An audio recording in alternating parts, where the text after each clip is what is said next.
கண்ணதாசனை சினிமாவில் அறிமுகப்படுத்துறதுக்கு கொஞ்சம் மாடர்ன் தேட்டர்ஸுக்கெல்லாம் கொண்டு விட்டதுக்கு அரசியலுக்கு கொண்டது கலைஞர். அது தெரியுமா உங்களுக்கு? திருடினது கண்ணதாசன். கலைஞருடைய கதையை திருடினது கண்ணதாசன்.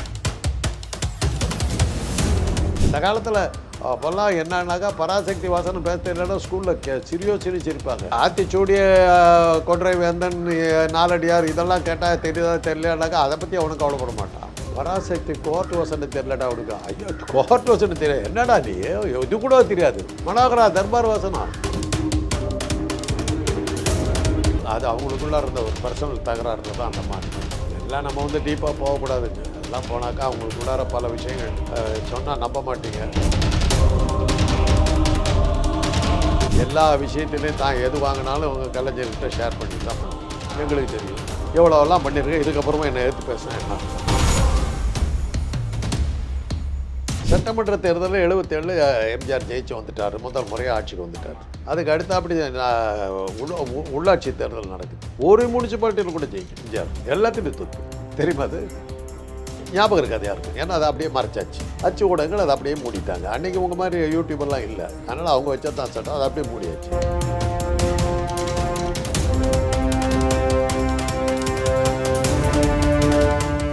அவரை மாத்திரம் சுயநலவாதின்னு சொன்னீங்கன்னா எப்படி? இந்தியாவில் எந்த அரசியல்வாதி சுயநலம் இல்லாமல் இருக்கிறாருன்னு ஒருத்தர் சொன்னீங்கன்னா, இல்லை அரசியல்வாதிகளே உலகத்திலேயே யாருக்காவது சுயநலம் இல்லைன்னு சொல்லுங்கள். காமராஜருக்கு சுயநலம் இல்லைன்னு சொல்கிறதுக்கு என்ன நீங்கள் என்ன அதை பற்றி அதை நான் டச் பண்ண மாட்டேன். ஏன்னா அதை ஜாதி பின்னணி உள்ளவர் அவர். அவரை பற்றி பேசினா அவங்க ஜாதிக்காரர்லாம் என்கிட்ட சண்டைக்கு வருவாங்க. தேவையில்லாத விஷயம். சுயநலம் இல்லைங்கிற ஒரு குடும்பம் இல்லைங்கிறதுனால சுயநலம் இல்லைன்னு அர்த்தமா தானே உங்கள் கணக்கு? ஒருத்தனுக்கும் குடும்பம் இல்லை அப்படின்னா சாமியார்கள்லாம் சுயநலம் இல்லாதவங்க. அப்புறம் ஏங்க நித்யானந்த பிடிச்சி தோர்த்துட்டீங்க? அப்புறம் ஏன் காஞ்சி மடத்தில் அந்த ஜெயேந்திரன் பிடிச்சி ஜெயிலெலாம் தள்ளிங்க? அது இப்படி ஒரு போக்கு ஒன்று வச்சுக்கிட்டு இருக்கிறீங்க. குடும்பம் இல்லைன்னாக்கா அவன் சுயநலம் இல்லாதவன். ஏன் குடும்பம் இல்லைங்கிறதுக்கான காரணத்தை ஆரைய மாட்டீங்க. இந்த ஒரு காரணத்தை வச்சுக்கிட்டு சுயநலம் இல்லாத காமராஜர் விட்டீங்க. சரி, உங்கள் நம்பிக்கை நான் ஏன் கொடுப்பானா? நீங்கள் கலைஞரை பற்றி கேட்டீங்க, கலைஞர் பற்றி பேசிட்டு போகிறேன். சுயநலம் இல்லாத தலைவர்கள்னு நீங்கள் எடுத்திங்கன்னா உங்கள் கணக்கில் ஒரு காமராஜர் இருக்கலாம், எங்களுக்கு அது மாதிரி கிடையாது. அவ்வளோதான். கலைஞர் ஒரு சுயநலவாதி தான். ஆமாம், தமிழ் நல்லா இருக்கணும், தாய்மொழி நல்லா இருக்கணும்னு சுயநலம் பிடிச்சவர். தன்னுடைய தமிழ்நாடு நல்லா இருக்கணும்னு நினச்ச ஒரு சுயநலம் பிடிச்சவர். அகில இந்தியா இதில் நீரோட்டத்தில் இருக்காமல் என்னுடைய நாடு என்னுடைய மக்கள்னு ஒரு தமிழ் வெறி பிடிச்ச ஒரு சுயநலவாதி.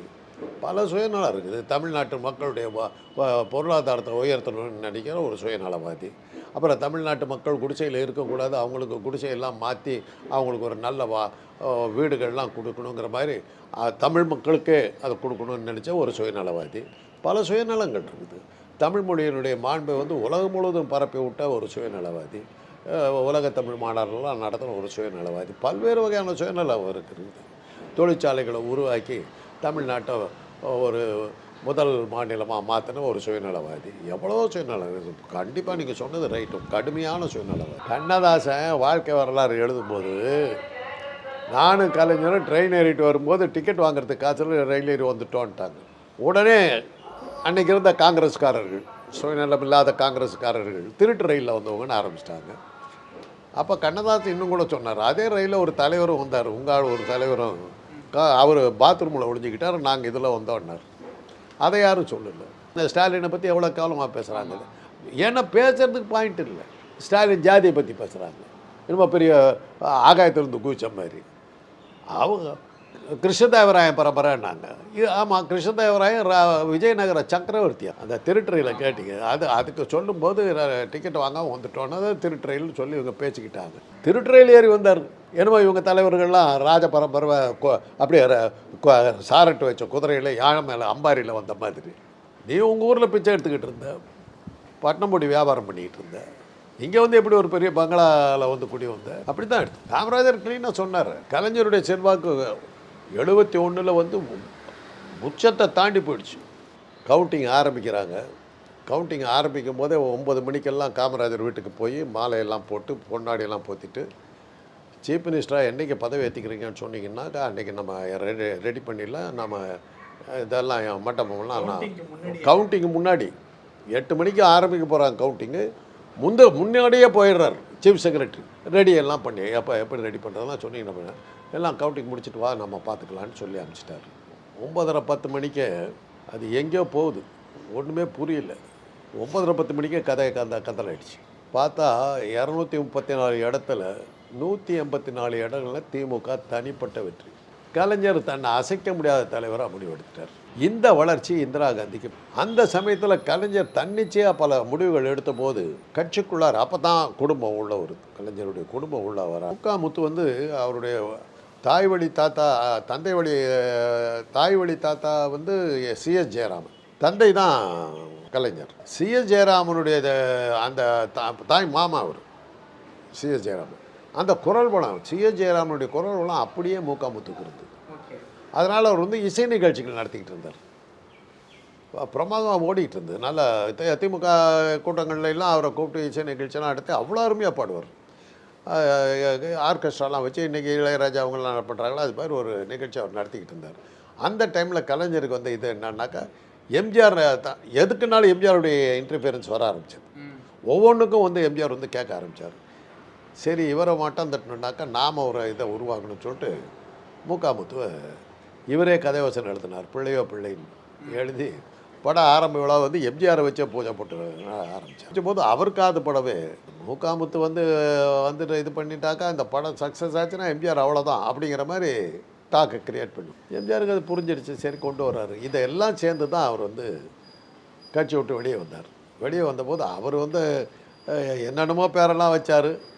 அவருடைய பின்னணியில் வந்து அன்னைக்கு வந்து புதிதாக இந்திரா காங்கிரஸில் சேர்ந்த மோகன் குமாரமங்கலம், பாலதண்டாயுதம் போன்ற கம்யூனிஸ்டுகள் இவங்கெல்லாம் பின்னாடி வந்து அதிமுகன்னு வை கட்சி கொடியில் வந்து அவர் வந்து கருப்பு சிவப்பு தாமரை தான் அவருடைய அதிமுகவுடைய கொடி ஆரம்பத்தில். இன்றைக்கி அது பிரகாரம் போயிட்டாங்கன்னு வச்சுங்க, தாமரை கிட்ட போயிட்டாங்கன்னு வச்சுங்க, தாமரை தான் போட்டிருந்தார். அப்புறம் தான் கல்யாண சுந்தரம் கம்யூனிஸ்ட் தலைவர் கல்யாண சுந்தரம் அதில் அண்ணா படத்தை போடு. அப்போ தான் திமுக தொண்டை வந்து அது கிழிக்கும் போது அண்ணா படத்தை இருந்தால் பேசாமல் இருந்தோம்னு சொல்லிட்டு அண்ணா படத்தை போட்டாங்க. அப்படி தான் அது மாறிச்சு. அப்புறம் அதிமுகங்கிறது தான் பேர். அதுக்கப்புறம் ஒரு சூழ்நிலையில் வந்து அகில இந்தியா அப்புறம் சேர்ந்தது அவருக்கு. இப்படி வந்தது வெற்றிகள் வந்ததுக்கப்புறம் அப்போது திண்டுக்கல் எலெக்ஷன் நடக்குது. மறுபடியும் காமராஜருக்கு ஒரு பெரிய உயர்வை வந்து மீடியாக்கள்லாம் கொடுக்க ஆரம்பிக்குது. காமராஜர் பெரிய சக்தியாக வந்துக்கிட்டு இருக்காரு. எம்ஜிஆர் வேறு பிரிஞ்சு போயிட்டார், திமுக ஒழிஞ்சு போச்சு, அவ்வளோதான், எம்ஜிஆரால் கட்சி நடத்த முடியாதுன்னா எழுதி காமராஜரை மறுபடியும் உச்சத்துக்கு கொண்டு போய் சந்திரமண்டலம்னு ஏற்றிட்டு போயிட்டார். காமராஜருக்கு அதெல்லாம் தெரியும். யாத்திரானுங்க நம்மளை சூப்பரானுங்க அப்படி அவருக்கு ரொம்ப ஸ்டடியாக இருந்தார். எலெக்ஷனில் நின்று இது பண்ணும்போது எம்ஜிஆருக்கு இருந்த வரவேற்பை பார்த்த உடனே காமராஜர் சொன்ன கமெண்ட்டு, கலைஞரால் உளுந்து போக இருக்க வேண்டிய கட்சியை இந்த ஆள் ரெண்டாக உடைக்கிறேன்னு சொல்லி தொண்டர்களெல்லாம் தன்னோட கூட்டிகிட்டு போய் புதுசாக அதிமுக உருவாக்கிட்டார், கட்சியை காப்பாற்றிட்டார். அதுதான் நடந்தது. அதுதான் நீங்கள் தப்பான சைட்லேயே பார்த்துருக்கீங்க. மாடர்ன் தியேட்டர்ஸில் கலைஞர் பெரிய இடத்துல இருந்தார். டிஆர்எஸ் கிட்ட போய் கேட்டார். டிஆர்எஸ் சரியான முறையில் பதில் சொல்ல. அந்த கோபத்தில் தான் கலைஞர் வெளியில் வந்தார். அவர் எழுதின அம்மையப்பன் அப்படிங்கிற ஒரு நாடகம் சினிமாவாக எஸ்எஸ் ராஜன் போட்டு நாடகமாக நடிச்சுக்கிட்டு தான் சினிமாவை எடுக்கிறாங்க. அதே கதை சுகமெங்கேங்கிற பேரில் மாடர்ன் தியேட்டர்ஸில் கண்ணதாசன் கதை வசனத்தில் எழுதுகிறாங்க. ரெண்டும் தான் கலைஞருக்கு வந்த கோபம். என்னுடைய அம்மையப்பன் கதையை வந்து நீ அது வந்து ராஜா கதை வந்து சமூக கதையாக மாற்றி நீ வந்து கண்ணதாசன் வந்து எழுதுனா என்ன அர்த்தம் அப்படின்னு கேட்டார். திருடினது கண்ணதாசன், கலைஞருடைய கதையை திருடினது கண்ணதாசன், அனார்கலி நாடகத்தை திருடினது கண்ணதாசன். இப்போ போட்டு பார்த்திங்கனாக்கா அந்த இல்லற ஜோதி படம் போட்டிங்கனாக்கா படத்தில் அனார்கலி நாடகத்தின் வசனம் கலைஞர் அப்படிங்கிறது இப்போ போடுறாங்க. அப்போ போடணும். இதுதான் காரணம். கண்ணதாசன் தான் தவறுகள் பண்ணது கண்ணதாசன். கண்ணதாசனை சினிமாவில் அறிமுகப்படுத்துறதுக்கு கொஞ்சம் மாடர்ன் தியேட்டர்ஸுக்கெல்லாம் கொண்டு விட்டதுக்கு அரசியலுக்கு கொண்டது கலைஞர். அது தெரியுமா உங்களுக்கு? அதுக்கு பிறகு தான் கலைஞர் சொல்லி அவருக்கு எழுத தெரியுங்கிறதெல்லாம் சொன்னதுக்கு பிறகு தான் அவருக்கு வசனங்கள்லாம் எழுத வாய்ப்பு கிடைச்சது. இப்படி கலைஞரால் உருவாக்கப்பட்டவர் தான் அவர். அது மாதிரி நிறைய பேர்த்த உருவாக்கியிருக்கிறார். அந்த காலத்தில் அப்போல்லாம் என்னன்னாக்கா பராசக்தி வாசனம் பேச தெரியலன்னா ஸ்கூலில் சிரிப்பாங்க. ஆத்திச்சூடிய கொன்றை வேந்தன் நாலடியார் இதெல்லாம் கேட்டால் தெரியுதா தெரியலனாக்கா அதை பற்றி அவனுக்கு கவலைப்பட மாட்டான். பராசக்தி கோர்ட் வசனம் தெரியலடா அவனுக்கு. ஐயோ கோர்ட் வசனம் தெரியாது, என்னடா நீ இது கூட தெரியாது. மனோகரா தர்பார் வாசனா இல்லைன்னா ஸ்கூலில் மானம் போயிடும். யாரும் மனோகரா வாசன் தெரியலங்கிறாண்டா, இவெல்லாம் ஏடா படிக்கிற நீ இப்படி மனப்படமாக தெரியுங்க. நாத்திய கருத்துக்கள் அதிகமாக இல்லாத படம் மேலிருந்த வரையாக செய்து பார்த்ததுனால வந்த பிரச்சனை இது. சட்டமன்ற தேர்தலில் 77 எம்ஜிஆர் ஜெயிச்சு வந்துட்டார், முதல் முறையாக ஆட்சிக்கு வந்துட்டார். அதுக்கு அடுத்த அப்படி உள்ளாட்சி தேர்தல் நடக்குது. ஒரு முனிசிபாலிட்டியில் கூட ஜெயிக்கணும் எம்ஜிஆர், எல்லாத்தையும் தோத்துப்பிட்டார். தெரியுமா? அது ஞாபகம் இருக்காது யாருக்கும், ஏன்னா அதை அப்படியே மறைச்சாச்சு. அச்சு ஊடகங்கள் அதை அப்படியே மூடிட்டாங்க. அன்றைக்கி உங்கள் மாதிரி யூடியூபெல்லாம் இல்லை, அதனால் அவங்க வச்சது தான் சட்டம், அதை அப்படியே மூடியாச்சு. அடுத்த எலெக்ஷனில் அவரை டிஸ்மிஸ் பண்ணிவிட்டாங்க. டிஸ்மிஸ் பண்ண உடனே அந்த அனுதாபாலையில் அவர் ஜெயித்தார். ஜெயித்த போது அதுக்கடுத்து அப்படி நடக்கிற நாடாளுமன்ற தேர்தலில் 39 இடம் தமிழ்நாடு, பாண்டிச்சேரி விட்டுருக்கு, 39 இடத்துல 37 இடத்துல எம்ஜிஆர் தோக்குறாரு, 37 இடத்துல கலைஞர் ஜெயிக்கிறார். அமைக்க முடியாச்சு, அந்த வெற்றியை காட்டல. எம்ஜிஆரிடம் 3 முறை தோற்றவர், கூடவே தோற்றுக்கிட்டு வந்தார் எம்ஜிஆரும். கடைசியாக அவர் ஜெயித்ததுக்கு காரணம் அதில் இன்னொரு இது என்னன்னாக்கா 77 என்ன ஓட்டுகள் வாங்கி ஜெயித்தாரோ அதே 81 நடந்த போது தேர்தலில் குறையுது. ஏமா அதுக்கு அடுத்து அப்படி நடந்த தேர்தலில் இன்னும் குறைச்சு. அந்த தடவை அவர் உடம்பு சரியில்லாமல் அமெரிக்காவில் படுக்காமல் இருந்திருந்தால் எம்ஜிஆருடைய தோல்வி எழுதப்பட்டதாக தப்பிச்சார். அப்போ தான் சொன்னாங்க நோவையும் சாவியும் பார்த்தா அவன் ஓட்டு போட்டோன்னா. நோய்ங்கிறது எம்ஜிஆருக்கு, சாவுங்கிறது இந்திரா காந்தி. ரெண்டு பேர் மரணத்தின் அடிப்படையில் தான் அன்றைக்கி எலெக்ஷனை போட்டாங்க. எம்ஜிஆருக்கு உடம்பு சரி தற்கொலை பண்ணிக்கிட்டாங்க. இப்படிப்பட்ட ஆளுங்க. அதனால தான் ராஜீவ்காந்தியினுடைய மரணத்தை அவர் ஒரிசாவில் இருக்கிறார், அங்கேயே அவர் தீர்த்துருக்கலாம். தமிழ்நாட்டில் என்னன்னாக்கா அனுதாப ஓட்டுகள் உழுவுற 2 மாநிலம் இந்தியாவில் ஒன்று ஆந்திரா, இன்னொன்று தமிழ்நாடு. இல்லை ராஜீவ்காந்தி கொலை நடந்தது இல்லை, இங்கே நடந்ததுக்கு காரணமே எமோஷனல் இது வரக்கூடிய இடங்கள். எலெக்ஷன் ஜெயிக்கணுன்னாக்கா இது தான் வழிங்கிறது தான் காரணம். நீங்கள் அந்த சமயத்தில் ராஜீவ்காந்தி இறந்தபோது கர்நாடகா பார்டரில் தான் அவர் இறக்குறார். கர்நாடகாவில் ராஜீவ்காந்தி இறந்துனுக்காக எந்த மாறுதலும் வரலையே. கிழக்கிற கேரளாவில் ஒரு சேஞ்சும் இல்லையே. தமிழ்நாடு ஆந்திரா 2 தானே சேஞ்ச். அவர் ராஜீவ்காந்தியோட சொந்த மாநிலம் காஷ்மீரில் இது உத்தரப்பிரதேசத்தில் கூட ஒரு சேஞ்ச் வரல. இந்தியாவில் வேறு எங்கேயுமே ராஜீவ்காந்தியுடைய மரணத்தை தாக்கமே இல்லை, இந்த 2 ஸ்டேட்டு தவிர. அதைத்தான் ரமணா படத்தில் சொன்னாங்க, யூ எமோஷனல் இடியட்ஸ். சட்டமன்றம் தான் அவர்கிட்ட இருந்தது ஒழிய உள்ளாட்சி பூரா இவர்கிட்ட தான் இருந்தது. ஒவ்வொரு தடவை அவர் தான் ஜெயிச்சார். அதில் ரொம்ப கேவலமான தோல்வி எங்கள் சேலத்தில் நடந்தது தான். உள்ளாட்சி தேர்தலில் எங்கள் அண்ணன் ஜெயராமன் ஒருத்தரை நிற்க வச்சார். நிற்க வச்சு அதிமுகவில் நிற்கிறாரு. மிகப்பெரிய வாக்கு வித்தியாசத்தில் தோற்றது சேலம் தான். அவ்வளோ பெரிய தோல்வி. எங்கள் அண்ணா இப்போது பனமரத்துப்பட்டியில் நிற்கிறார். அந்த நாடாளுமன்ற தேர்தல் நடக்கும்போது 37 இடத்துல தோத்துட்டார். இவர் மாத்திரம் பனமரத்துப்பட்டி சட்டமன்ற தேர்தலில் 500 ஓட்டு வித்தியாசத்தில் தப்பிச்சார். எம்ஜிஆர் ஏறத்தாழ காலி. இவருடைய செல்வாக்கும் கொஞ்சம் சேர்ந்ததுலாம் 500 ஓட்டில் சிவலிங்கங்கிற திமுகவை எடுத்து 500 ஓட்டில் தப்பிச்சார். இதெல்லாம் இன்றைக்கி நீங்கள் மேலே எழுந்த வாரியாக பார்க்குறவங்களுக்கு இதெல்லாம் தெரியாது. கலைஞர் ஜெயித்தார், ஒவ்வொரு தடவையும் ஜெயித்தார். சட்டமன்றத்தில் தான் இவர் இருந்தார் ஒழிய உள்ளாட்சி தேர்தலில் நாடாளுமன்றத்தில் அவர் இருக்கல. அங்கே தோற்றதை இன்றைக்கு வரலும் யாரும் எழுத மாட்டாங்க. ரொம்ப ஜாக்கிரதையாக எம்ஜிஆர் வெற்றி அடைஞ்சிக்கிட்டே வந்தார். அப்படி காட்டுறது ஒரு சந்தோஷம். கலைஞர் தோத்துக்கிட்டே வந்தார், காட்டுறது ஒரு சந்தோஷம். ஜெயலலிதா கிட்ட போகுது, கட்சி போகுது. எம்ஜிஆர் இறந்துட்டார், ஜெயலலிதா கிட்ட போகுது. நாங்கள் எல்லாம் எங்கள் அண்ணெல்லாம் அதிமுகவில் தானே இருக்கிறாங்க.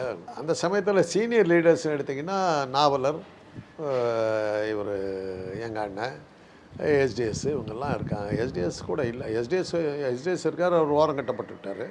இவங்கெல்லாம் இருக்கிறாங்க, பட்டுவிட்டு ராமச்சந்திரலாம் இருக்காங்க. நாவலர் எங்களுக்கு ரொம்ப நெருக்கமானவர். அதனால் வீட்டில் பேசிக்கிட்டு இருக்கும்போது ஏதோ கேட்டார். நான் சொன்னேன், அண்ணாவால் அறிமுகப்படுத்தப்பட்டவர் நீங்கள், பெரியார்கிட்ட இருந்தவர், திமுகவுடைய பொதுச் செயலாளராக பதவி வைக்கிற அளவுக்கு அண்ணாவுக்கு அடுத்த தலைவராக பார்த்த ஆள் நீங்கள். ஜெயலலிதா கூடலாம் இருக்கணுமான்னு எங்கள் அண்ணனை வச்சுட்டு தான் கேட்டேன். சீனியர் லீடர்ஸுங்கிற முறையில் நீங்கள் கொஞ்சம் அரசியல் விட்டு விலகிட்டிங்கன்னா நல்லா இருக்கணும். இந்த அம்மாக்கிட்ட எல்லாம் போய் என்னத்துக்கு இருக்கிறீங்க? ஆரம்பி மேனேஜருங்க, அரசியல்வாதி இல்லை. அவருக்கும் அரசியலுக்கு என்ன சம்பந்தம்? அவர் அரசியல்வாதியே கிடையாது. கம்பெனி மேனேஜர் உனக்கு ஒரு போஸ்ட் கொடுக்கணும்னு சொல்லி பதவியில் உட்கார வச்சார். சம்பளம் கொடுக்கணுமே அப்படிங்கிறதுக்கு சம்பளம் கொடுத்து வச்சுக்கிட்டாரு. அவரை அரசியல்வாதி. அப்புறம் அவருக்கு உடனே சீஃப் மினிஸ்டர் ஆசை ஒரு வழியானார். அது வேறு கதை. இவங்களாம் அரசியலில் அந்த காலத்துலேருந்து வந்தவங்க. Our company manager KR Ramasamy கிட்ட மேனேஜராக இருந்தவர். நாடக கம்பெனி கிருஷ்ணன் நாடக சபான்னு பேர், அதனுடைய மேனேஜர் தான் ஆரம்பி.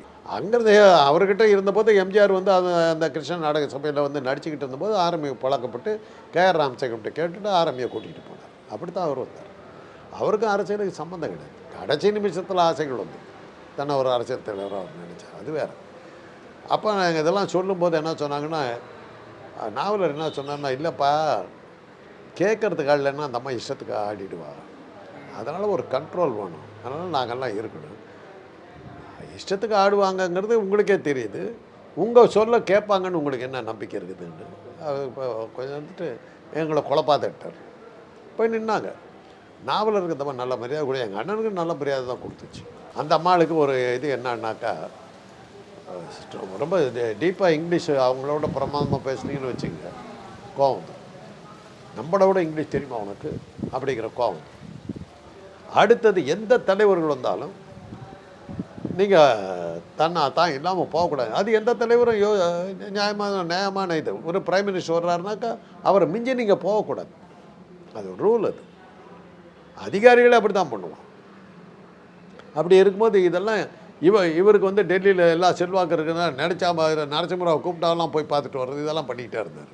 அதெல்லாம் போனாக்கா அவங்களுக்குள்ளார பல விஷயங்கள் சொன்னால் நம்ப மாட்டீங்க.